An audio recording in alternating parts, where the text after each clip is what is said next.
Hello YouTube family, Radhe Radhe, जय माता दी। हम अपने चैनल अवधि गीत पे आप सभी भाई बहनों का स्वागत करते हैं और आशा नहीं पूरी उम्मीद करते हैं कि आपको हमारा गाना पसंद आएगा। हम आपके बीच में आज बहुत ही पुराना पारंपरिक हवन गीत लाए हैं, सुनिएगा। गाना पसंद आएगा तो प्यारा सा कमेंट ज़रूर करना और चैनल पे नए हैं तो सब्सक्राइब करना ना भूलें।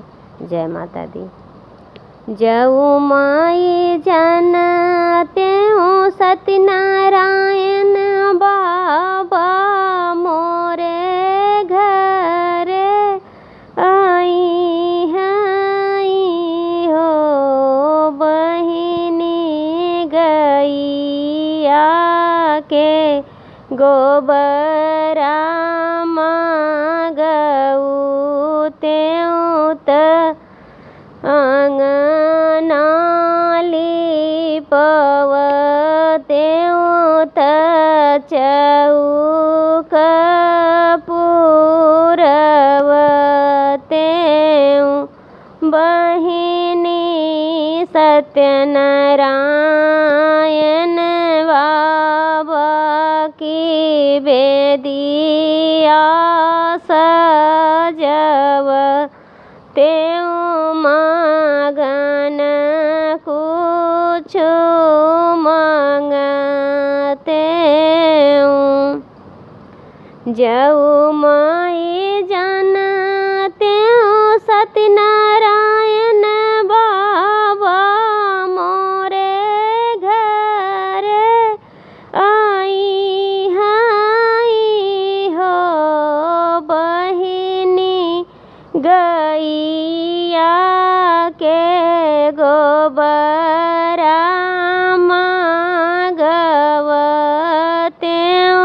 त अंगना लिपवतेऊ त चौक पुरवतेऊ बहिनी सत्यनारायण बाबा की बेदिया सजवतेऊ मगन कुछ मांगतेऊ मगन कुछ मांगतेऊ। सोनवा त मगतेऊ हरदिया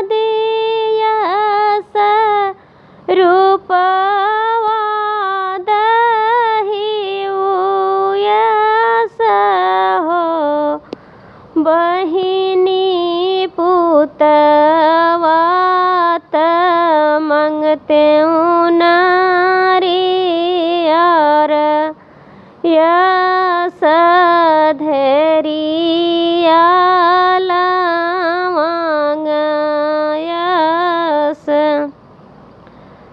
बहिनी सोनवा त मंगतेऊ हरदिया